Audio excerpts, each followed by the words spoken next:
आचार्य जी, आप हमें धर्म के बारे में बताते हैं और बहुत सी ऐसी बातें हैं जो शायद आप ना बताते तो पता भी नहीं चलती, समझ भी नहीं आती अपने आप। पर आपको देखकर कभी ऐसा नहीं लगता कि आप कोई धर्मगुरु हैं। तो लोग इसको समझ नहीं पाते कि ऐसा क्यों है।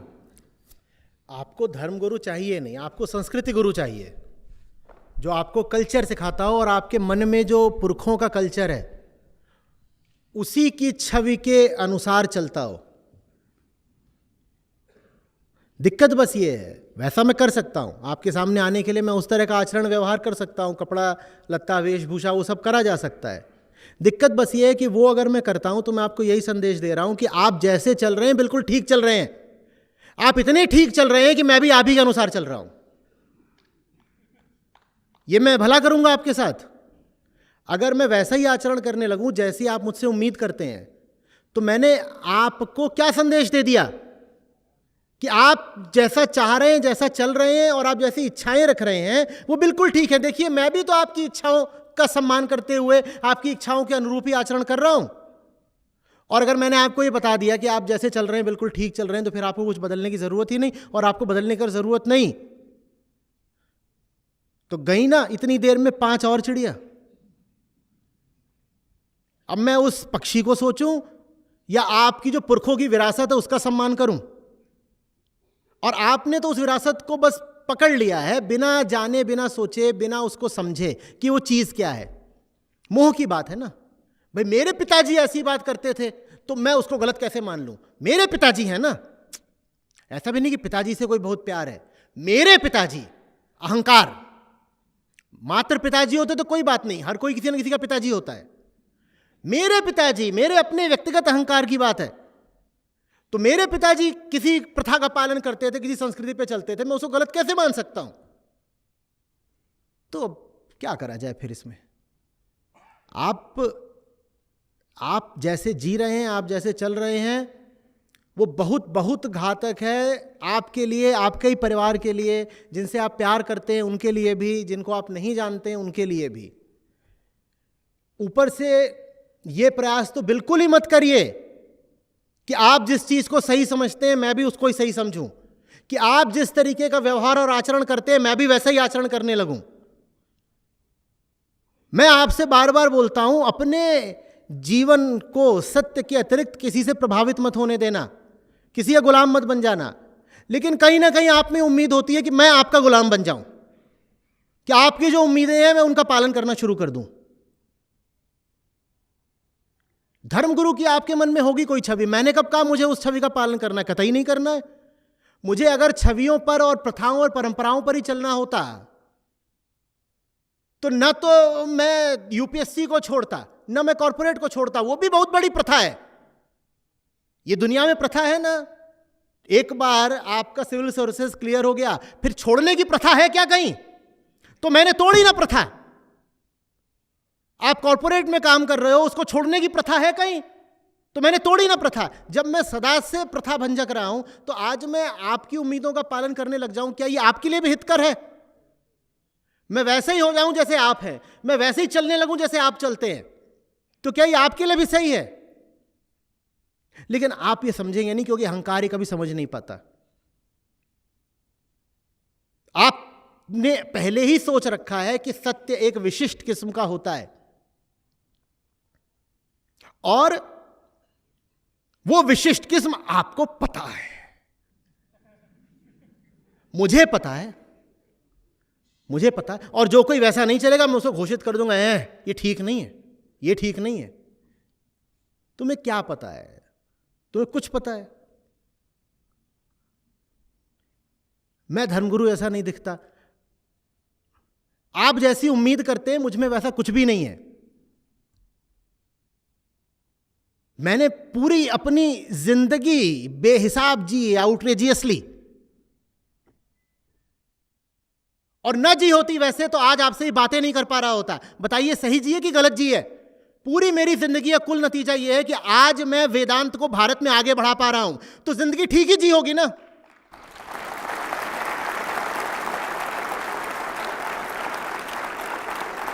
मेरी जिंदगी की 2-4 झलकें मिल जाती हैं तो छाती पीटना और रोना शुरू करते हो। मैं कहता हूं मेरी पूरी जिंदगी अगर किसी दिन खुल गई तुम्हारे सामने तो आत्महत्या ही कर लोगे।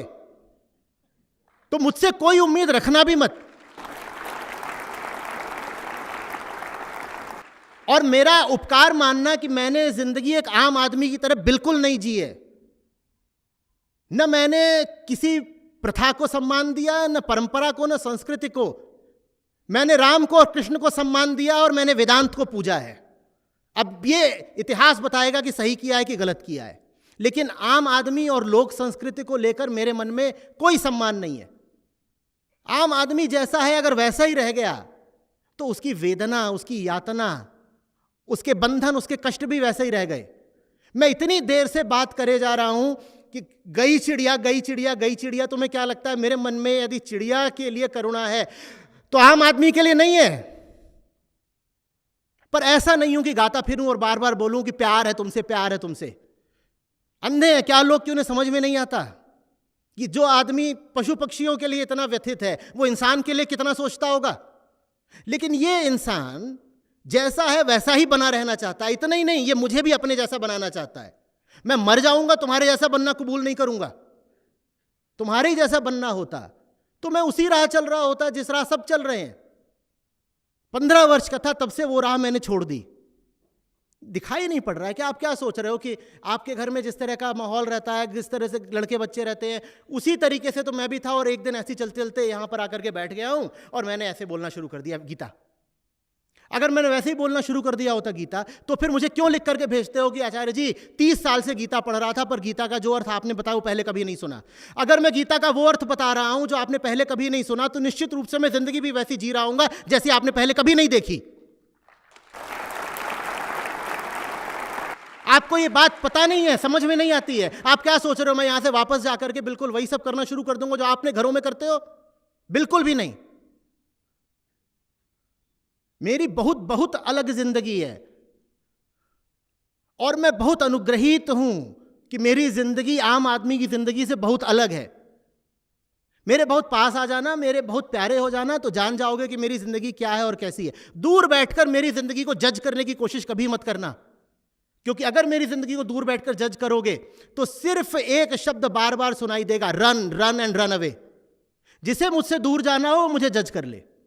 और जब दूर जाने की बहुत ख्वाहिश होगी ना, तब तुम्हें बहुत इच्छा उठेगी कि मेरी जिंदगी में ऐसे ऐसे घुसपैठ करके देखो और पूछो अच्छा ये क्या, अच्छा ये क्या, अच्छा ये क्या। तुम्हें क्या पता है? क्या तुम्हें अपनी जिंदगी कुछ पता है? मेरी जिंदगी का क्या पता चल जाएगा? तुमको क्या पता चल जाएगा? लेकिन तुम्हें कारण पर्याप्त मिल जाएगा, बहाने पूरे मिल जाएंगे मुझसे दूर जाने के।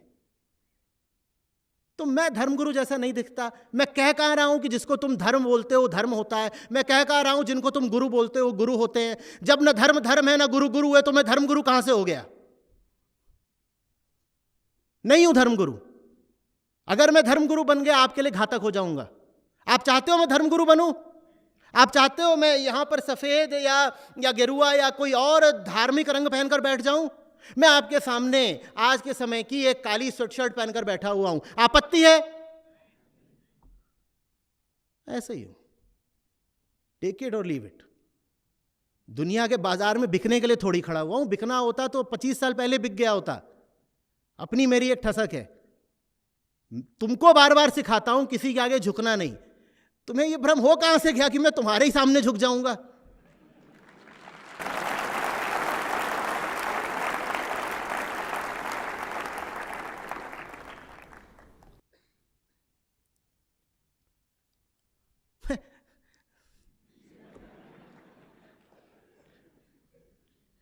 ये बैठे हुए हैं आईआईटी दिल्ली एलुमनाई एसोसिएशन के सेक्रेटरी।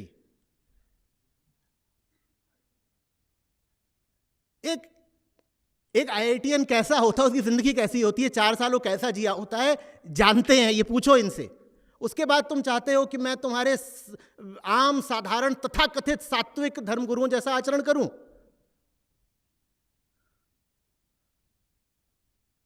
किस दुनिया में जी रहे हो? क्या चाहते हो?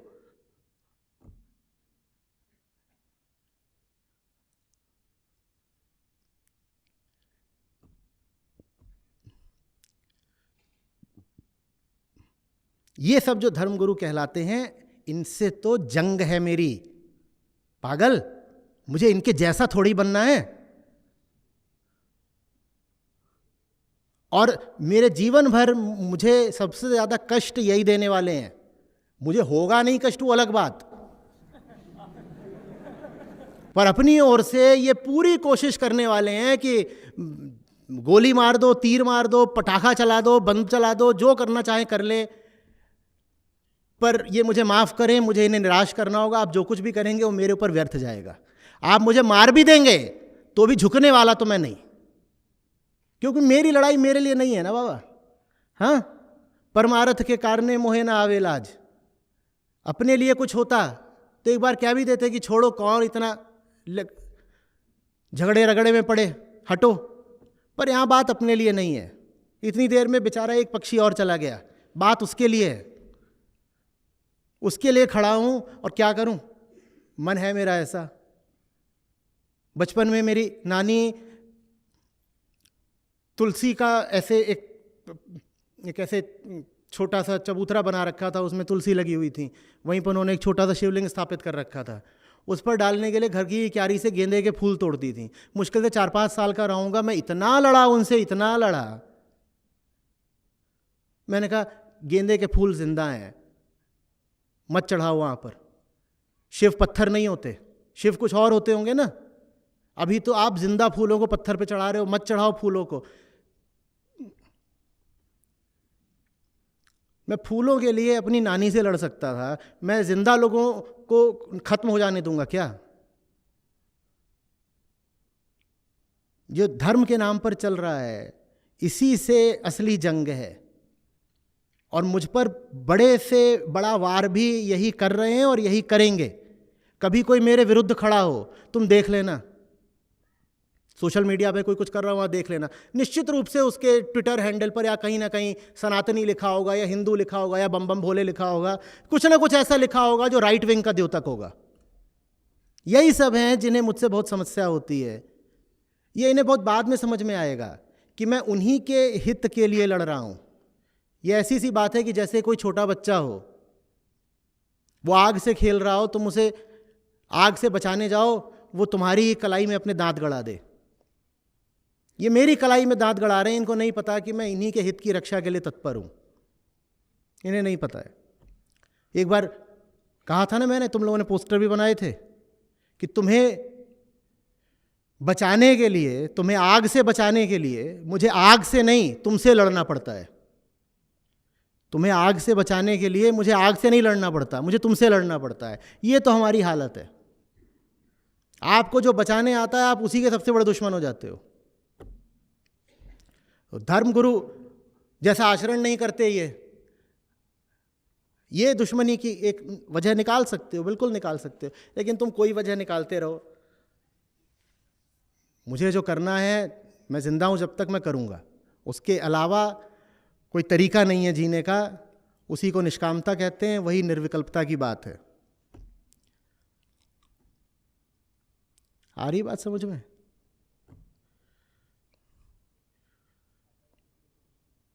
बोलो। आचार्य जी, लेकिन कहीं ना कहीं ये बात भी समझा दी गई है कि यदि आपको धर्म की शिक्षा लेनी है, यदि आपको धर्म के विषय में, गीता के विषय में, उपनिषद के विषय में सुनना है, तो ऐसे लोगों से ही सुनिए जो किसी खास कुल से आते हों या जो किसी खास तरह का आचरण करते हों। तो यहाँ जो लोग बैठे हैं शायद वो इस बात को समझ जाते हो, पर जब वो ये कोशिश करते हैं कि दूसरों को, जो उनके करीबी हैं, उन तक आपकी बात पहुंचाएं, तो उनको इस तरह का बहुत बड़ा एक बैकलैश सा देखने को मिलता है। तो वो अक्सर हिल जाते हैं, समझ नहीं पाते। जो किसी परंपरा से आते हैं, जो किसी मान्य गुरु द्वारा दीक्षित हैं, जाओ ना उनसे पढ़ लो ना उपनिषद और गीता। मैं मना कर रहा हूं क्या? उन्होंने ही, ज्यादातर उन्हीं लोगों ने जो विकृत व्याख्याएं कर दी हैं उपनिषदों और गीता की, उन्हीं को तो साफ करने में हमें इतनी मेहनत करनी पड़ रही है। और मैं नहीं रोक रहा हूं किसी को, यहां जबरन किसको बुलाया गया है। जिनको लगता है कि जो लोग किसी परंपरा या मान्यता या घराने से आते हैं या किसी गुरु द्वारा दीक्षित होते हैं, वो बेहतर हैं, तो जाएं उनके पास, जाएं वहां, देखो क्या होता है, पढ़ लो ना। उनकी किताबें भी उपलब्ध हैं, हमारी भी किताबें उपलब्ध हैं। आँख हो तो आँख खोल करके पढ़ लो और तुलना कर लो कि वो क्या बोल गए और हम क्या समझा रहे हैं। और फिर देख लो कि कृष्ण के वक्तव्य के करीब, कृष्ण की मंशा के करीब, कृष्ण के उद्देश्य के निकट वो हैं या हम हैं। कृष्ण अपनी ओर से गीता दे गए और उस गीता के इतने उल जलूल अर्थ करके लोगों ने रख दिए, और वो अपने आप को बोलते हैं कि साहब हम तो फलानी परंपरा से आते हैं, फलाने यहाँ से आते हैं, फलाने मठ से हैं, स्वामी हैं, गुरु हैं, आचार्य हैं। वो अपने आप को ये सब बोलते हैं। जो भी तुम अपने आप को बोलते होगे, मुझे दिखाओ ना गीता का क्या अर्थ करा है तुमने। और एक अर्थ हमने भी करा है, और मैं तो निष्पक्ष सबको कह रहा हूं कि दोनों को आमने सामने रख करके देख लो कि तुम्हारे मन को चैन और बोध किससे मिलता है। और मुझे कुछ नहीं, अगर मुझे ये दिखाई देगा कि मुझे कहीं सीखने को मिल रहा है, कोई मुझसे बेहतर बात कर रहा है, तो मैं तो ज़रूर सीखूंगा। मैं तो छात्र रहा हूं जीवन में, और छात्र भी उत्कृष्ट कोटि का रहा हूं। ऐसा नहीं कि यूं ही पहले कुर्सी पर आकर बैठ गया। दशकों तक मैं वहां बैठा हूं और बैठ करके सीखा है मैंने, और सीखने की प्रवृत्ति है मुझ में। मुझे अगर कोई मिल गया जो गीता का ज़्यादा साफ अर्थ कर रहा है, मेरे लिए तो अहोभाव है, मैं तर जाऊंगा, मैं तो और उसके सामने झुककर उसी से सीख लूंगा। पर ऐसा कोई दिखे तो, ऐसा कोई अगर होता तो मुझे आज ये करने की ज़रूरत नहीं पड़ती ना। अगर कोई वास्तव में आज ऐसा मौजूद होता जो अध्यात्म के क्षेत्र में उत्कृष्ट काम ही कर रहा होता, तो मैं जा करके उसके साथ जुड़ गया होता। मेरा इतना बड़ा अहंकार नहीं है कि मुझे अलग ही चलना है। कोई आज इस लायक होता कि ऊंचा काम कर रहा है, जाओ उसके साथ जुड़ जाओ, मैं साथ उसके जुड़ जाता, साथ के जुड़ जाता, मैं सेवा कर देता उसकी। पर ऐसा कोई नहीं दिखा मुझे, और बहुत निष्पक्ष होकर के मैंने तलाशा है। मैं 35 की उम्र तक तलाश ही रहा था कि कोई है इस लायक। जब कोई नहीं दिखा तो ये मिशन मुझे अपने ऊपर लेना पड़ा। आज वो कहते हैं कि इनका तो कोई गुरु नहीं है, ये किसी परंपरा से नहीं आते, गुरुओं जैसा आचरण नहीं, धर्मगुरु लगते नहीं। साहब आप तो लगते हो ना धर्मगुरु, तो आप ही धर्म के क्षेत्र में कुछ ऊंचा करके दिखा दो। आप जो कर रहे हो वो तो सामने है, क्या कर रहे हो। देखो क्या हाल कर दिया धर्म का, और देखो क्या कर दिया इस पूरी पृथ्वी का।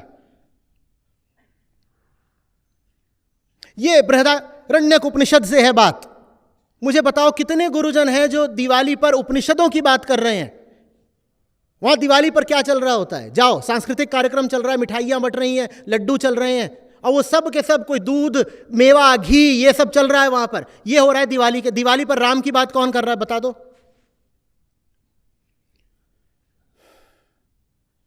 मैं भी देखो साधारण ही जैसे सब होते हैं वैसे ही एक इंसान हूं, ठीक है। आईआईटी की पढ़ाई करी है, आईआईएम गया था, सिविल सर्वेंट, ये सब कोई संन्यास लेने के लिए तो करता नहीं है। मेरे लिए बहुत आसान होता कि जैसे एक आम आदमी का रास्ता होता उस पर चला जाता, और मेरे लिए वो रास्ता पूरी तरह खुला हुआ भी था, खुला हुआ था ना। किसी का ये 3 आई कहलाते हैं भारत के, किसी को एक मिल जाए तो कहता है वाह वाह वाह, वो जीवन भर के लिए तर जाता है। आईआईटी, आईआईएम और इंडियन सिविल सर्विसेज, मुझे ये तीनों खुल गए थे। तीनों मैंने अपने लिए खोले। इसका मतलब तो स्पष्ट है कि उन रास्तों में कुछ रुचि तो मुझे भी रही होगी। मेरे लिए भी बहुत आसान था, मैं उधर कोई चल देता। मुझे उधर जाने में लोभ भी दिख ही रहा होगा, तो मैं क्यों नहीं उधर चला गया। आज भी भीतर कुछ है जो कभी कभी सवाल करता है कि ये क्यों, ये क्यों। मुझे बहुत अच्छा लगेगा कोई और आ जाए, जो काम मैं कर रहा हूं अपने कंधों पे ले ले, मुझे मुक्त कर दे। मैं भी काहे के लिए अपनी जिंदगी लगा रहा हूं। एक तो मैं वो काम कर रहा हूं जो इन धर्मगुरुओं से करा नहीं गया। मैं तुम्हारा काम कर रहा हूं जबकि मैं तुम्हारी कोटि का हूं नहीं। मैं कोई बचपन वाला सन्यासी नहीं हूं कि बचपन में ही चुनई धारण कर दी थी, शिखा कर दी थी और गुरुकुल में भेज दिया गया था। मैं गुरुकुल की पैदाइश नहीं हूं, मैं आम अहमदाबाद की पैदाइश हूं। मुझे ये काम नहीं करना था, मुझे ये काम जबरदस्ती करना पड़ रहा है, क्योंकि जिनके कंधे पर इस काम का दारोमदार था वो सबके सब निखट्टू निकले। उन्होंने धर्म बर्बाद कर दिया, उन्होंने सनातन धारा दूषित कर दी, वो पृथ्वी को खा रहे हैं। मैं उनका काम कर रहा हूं, और मेरा एहसान मानने की जगह मुझ पर आक्षेप कर रहे हैं कि धर्मगुरु जैसे नहीं लगते। भैया, न तो मैंने तुम्हारी परंपराओं में दीक्षा ली है, न तुम्हारी संस्कृति में दीक्षा ली है। मैंने दीक्षा सीधे उपनिषदों से ली है, और मेरे उपनिषदों ने मुझे नहीं कहा है कि आप स्वेट शर्ट नहीं पहन सकते। जब भी तुम मुझे किसी चीज पे जज करो, ये पूछ लेना कि क्या उपनिषदों ने उस बात को वर्जित करा है। अगर नहीं करा तो मैं नहीं वर्जित मानता। स्वेट शर्ट नहीं वर्जित है, मैं पहनूंगा। क्या समस्या आ गई? लेकिन कम से कम आप लोग यहां बैठे हैं, इतनी कृपा करें कि मुझे किसी सांस्कृतिक लेंस से ना देखा करें। मैं फिर से साफ कह रहा हूं, किसी तरीके के कल्चरल पैटर्न को आगे बढ़ाने की जिम्मेदारी मैंने नहीं ले रखी है। तो मैं उसे तोड़ता नजर आऊं तो कृपया न तो ताज्जुब माने ना आक्षेप करें। मैंने एक काम की अपने ऊपर जिम्मेदारी ली है। क्या? मुझे ये पृथ्वी जितना हो सके बचाने के लिए संघर्ष करना है। मैं क्लाइमेट चेंज एक्टिविस्ट हूं, मैं वीगन एक्टिविस्ट हूं, मैं एनवायरनमेंट एक्टिविस्ट हूं, और मुझे वेदांत को घर घर पहुंचाना है, घर घर उपनिषद। आप वेबसाइट पर जाएंगे, वहां आपको 4 चीजें मिलेंगी कि आचार्य प्रशांत जो कर रहे हैं उसका जमीनी प्रभाव क्या है। वहां पहली बात आपको मिलेगी वेदांत, वहाँ दूसरी बात मिलेगी कि वो पशु पक्षियों के लिए जान लगा रहे हैं, तीसरी बात आपको मिलेगी कि जो समाज के उपेक्षित वर्ग हैं, जैसे महिलाएं, जैसे दलित, वो उनके लिए सक्रिय हैं, और खासकर नारी सशक्तिकरण में वो बहुत काम करना चाहते हैं। और चौथी चीज़ आपको मिलेगी कि जो भ्रमित आध्यात्मिक साधक हैं उनको राह पर लाने का काम कर रहे हैं। ये चीज़ आपको वहाँ मिलेगी, और ये सालों से लिखी है, मुझे बहुत स्पष्ट है। उसमें आपको कहीं ये नहीं मिलेगा कि आचार्य प्रशांत प्राचीन परंपराओं को आगे बढ़ाने का काम कर रहे हैं। क्या मैंने ऐसा लिखा? मैंने कभी भी बोला मैं प्राचीन परंपराओं को आगे बढ़ाने का काम कर रहा हूं कि मैं आचरण पुरानी परंपराओं के अनुसार करूंगा? मैंने 4 चीजें बोली हैं, वो 4 काम मुझे करने हैं। पर्यावरण, वीगनिज्म, ये आपस में गुथे हुए हैं।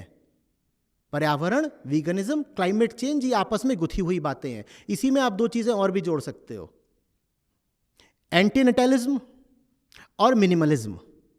ये आपस में एक बात है।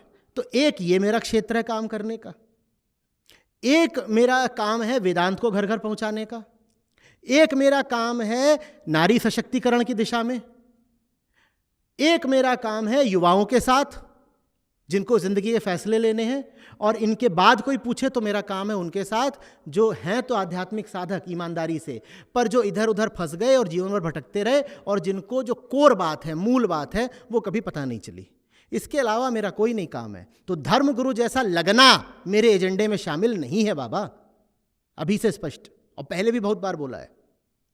इसके आगे मेरे पास एक प्रश्न और था, वो बहुत हद तक महिलाओं से जुड़ा हुआ था, क्योंकि आपके काम का यदि मैं देख रहा हूँ, सिर्फ यदि मैं बात जो कर रहा हूँ, आंकलन जो कर रहा हूँ, वो यूट्यूब के कमेंट्स या जिस तरह की स्टोरीज हमारे पास पहुँचती हैं संस्था के पास, तो मैं देखता हूँ उसमें बहुत बड़ा वर्ग है महिलाओं का, जो इस बारे में बात करते हैं कि जिस तरह बेबाक होकर आपने महिलाओं को स्वावलंबी होने का संदेश दिया है, वो शायद आज से पहले किसी और ने नहीं दिया है।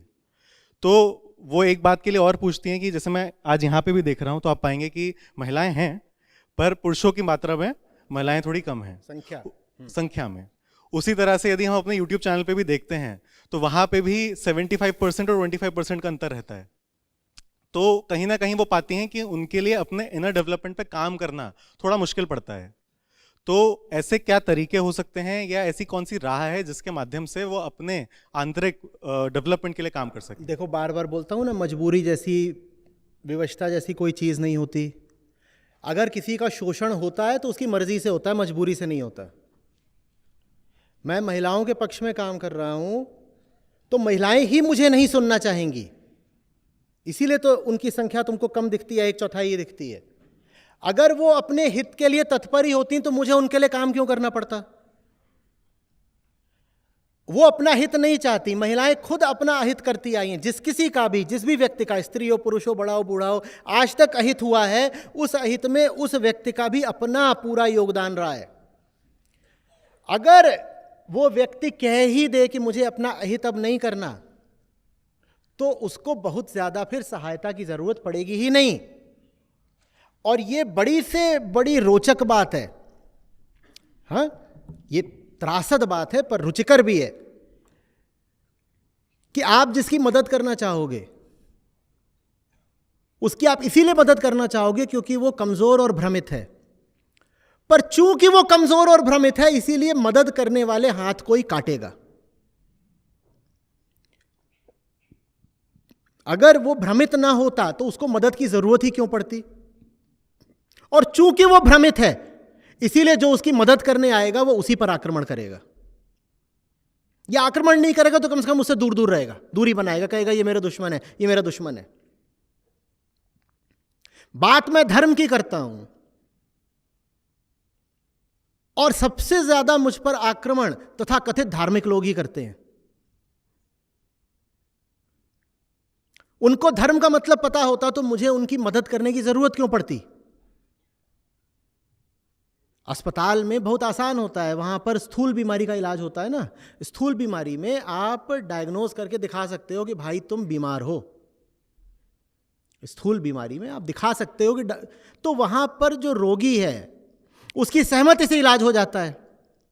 मैं जिस बीमारी का इलाज कर रहा हूं उसमें डायग्नोसिस करके दिखा पाना बड़ा मुश्किल होता है कि आप बीमार हो। वहां पर तो बस आपकी ईमानदारी ही आपसे स्वीकार करवा सकती है कि आप बीमार हो, वरना आप जीवन भर कह सकते हो नहीं मैं तो ठीक हूं, happy, I am so good. कोई मिलता है तो पूछता तो आप यही तो बोलते हो, चंगा, I am well, doing fine, यही सब तो बोलते हो।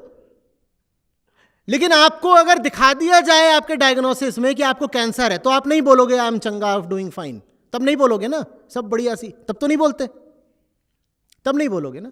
आंतरिक बीमारी को हम कभी मानते ही नहीं कि हम बीमार हैं, तो फिर जब कोई इलाज करना चाहता है आपकी आंतरिक बीमारी का, तो आप उसका बहुत विरोध करते हो। आप कहते हो मैं बीमार नहीं हूं, ये जबरदस्ती मेरा इलाज कर रहा है, जरूर ये मुझे लूटना चाहता है। मैं बीमार नहीं हूं और ये बार बार मुझे बीमार बोल बोल कर मुझे बीमार करे दे रहा है। ये दिक्कत आती है अध्यात्म के क्षेत्र के चिकित्सक को। वो जब आपका इलाज करेगा तो आप उसे मारने को दौड़ोगे, क्योंकि आपको अपनी बीमारी का पता ही नहीं है। धर्म का इलाज करूंगा मैं, मुझे सबसे ज्यादा धार्मिक लोग मारने दौड़ेंगे, उनको अपनी बीमारी का पता नहीं है। दूसरा, उनके धंधे पर चोट पड़ रही है। आप किसी को अस्पताल में एडमिट कर लो, उसकी दुकान चलनी तो बंद हो जाएगी ना बेचारे की, अब गल्ले पे कौन बैठेगा। वैसे ही अध्यात्म का अस्पताल होता है, जैसे ही आपने किसी को बोला आप तेरा उपचार होगा, उसके धंधे पे चोट पड़ जाती है। उदाहरण के लिए, धर्म के पूरे कारोबार में दूध का बहुत बड़ा रोल है, और मैं बोल रहा हूं कि आज बड़ी से बड़ी धार्मिकता यह है कि तुम ये दूध वगैरह छोड़ दो, मांस तो छोड़ो ही छोड़ो, तुम दूध भी छोड़ दो। अब ये जितने हैं जो धर्म के नाम पर दूध का काम कर रहे हैं, उनको बड़ा गुस्सा आता है, ये क्या हो गया। मैं कहता हूं ये जो तुम व्यर्थ का कर्मकांड कर रहे हो उससे कुछ हासिल नहीं होता, और न जाने कितने पंडितों के घर इसी में चल रहे हैं फालतू का कर्मकांड करके, उन्हें बहुत क्रोध आता है। बात सिर्फ मान्यता पर चोट पड़ने की भी नहीं है, मैं जो कह रहा हूं उससे बड़े बड़े उद्योगों के पेट पर लात पड़ रही है, और छोटी छोटी दुकानों पर भी। तो उन सब का विरोध करना स्वाभाविक ही है, वो करेंगे, पूरा विरोध करेंगे। दुख की बात है, अफसोस की बात है, हम अपनी ओर से लेकिन जो बोलना चाहते हैं उसकी कोशिश करते रहेंगे। आशा यही है कि सुनेंगे, समझेंगे।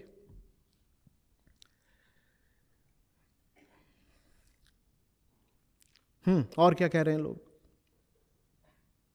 एक प्रश्न था जो काफी लोग पूछ रहे थे कि दीपावली का तमसोमा ज्योतिर्गमया से क्या संबंध है। समझ में आता है कि अंधेरे से प्रकाश की ओर जाना है, पर युद्धस्व से क्या मतलब है, वो भी लिखा हुआ है पीछे। अच्छा,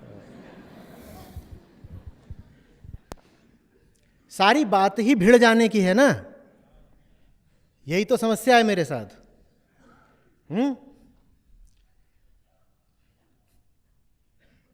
एक दफे बोला था ना कि सांड की तरह जीते हैं और बैल की तरह काम करते हैं। भिड़े बिना तो बात बनेगी नहीं।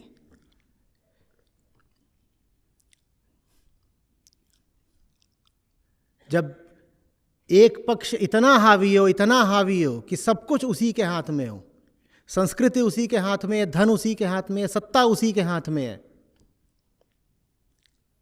इतिहास की धारा ही उसी के हाथ में है। जो हिस्टोरिकल नैरेटिव है, इतिहास कैसे लिखा जाएगा और बच्चों को कैसे बताया जाएगा, ये भी उसी के हाथ में है। एक पक्ष जब इतना हावी हो तो हम क्या करें।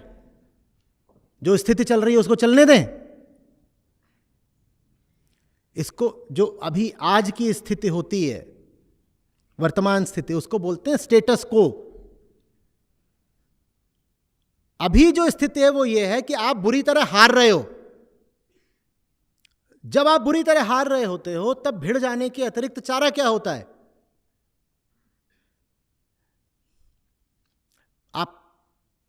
आप फुटबॉल खेल रहे हो और 10 मिनट बचे हैं मैच में और आप 5 गोल से पीछे हो, तो क्या करें? डिफेंड करें? क्या करें? तो इस पृथ्वी के पास भी 10 ही मिनट बचे हैं, अब 10 मिनट भी नहीं बचे। कोई पूछता है ना कि when was the right time for climate action, तो जवाब दिया जाता है 20 ईयर्स एगो। 20 साल पहले वो तारीख बीत चुकी है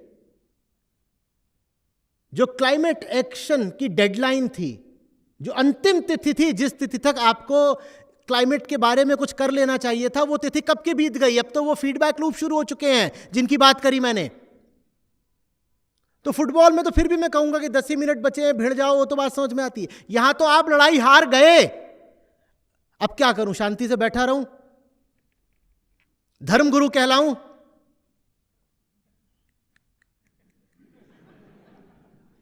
ये करूं? तो इसलिए संस्था में ये जो शब्द है इसका बड़ा महत्व है। बोधस्थल के सामने भी ये लोग कह रहे हैं यही लिखवाना है। अरे बोधस्थल अच्छा नाम है, लिखा रहने दो, पीछे पड़े, नहीं ये लिखेंगे। मैं कह रहा हूं कोई चिट्ठी पत्री नहीं आएगी, वो इस एड्रेस पर कोई आता है? कुरियर वाले भी नहीं लाएंगे, वहां लिखोगे युद्धस्व। अब देखते हैं कि कौन जीतता है। अब ये भिड़ रहे हैं मुझसे। युद्धस्व, युद्धस्व कहां से आ रहा है? कहां? गीता में कौन कौन अपने साथ है भाई? गीता में अब बाकी लोग गीता में भी साथ नहीं है। तुम गीता के साथ नहीं हो तो मेरे साथ नहीं हो बाबा। मैं कोई व्यक्ति नहीं हूं, न मुझे व्यक्तिगत तौर पर संबंध बनाने हैं। मैं गीता का प्रतिनिधि हूं। तुम गीता के साथ हो तो मेरे साथ हो, नहीं तो नहीं हो। तो कौन से श्लोक से आ रहा है ये कौन बताएगा? जो गीता वाले हैं वो तो बताएं। अरे श्लोक संख्या नहीं चाहिए, आप श्लोक का बस उतना अंश उद्धृत कर दीजिए। कौन करेगा? और किसी ने नहीं करा तो मैं अभी उठ के जा रहा हूं। जाना तो है ही वैसे।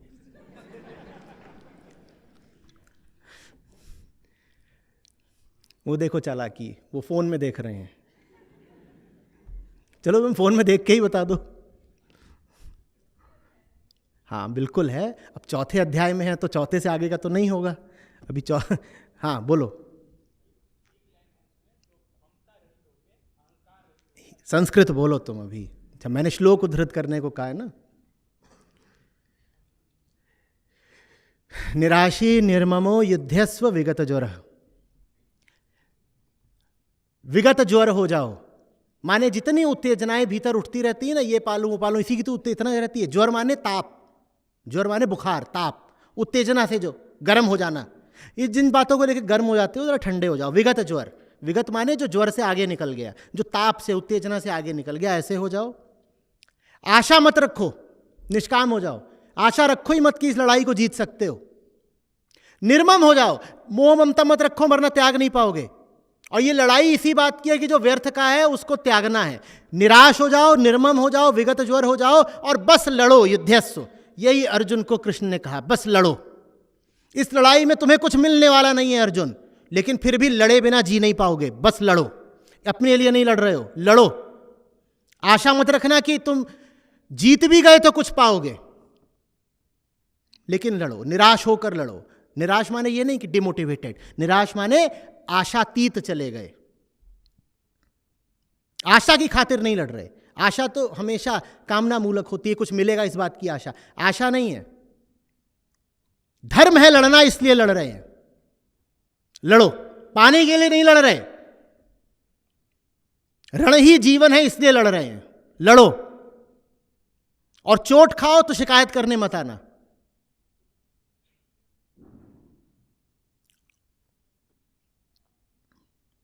लड़ो।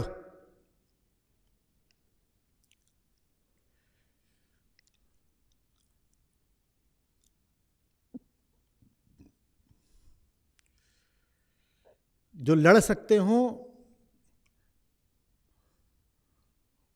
उनको मैं आमंत्रित भी कर रहा हूं। लड़ाकों की बहुत ज़रूरत है मुझे। जिगर रखते हो लड़ पाने का, सबसे पहले अपने ही खिलाफ, फिर संसार के खिलाफ, तो साथ आ जाना। नहीं तो हम अकेले भी काफ़ी हैं, कोई समस्या नहीं।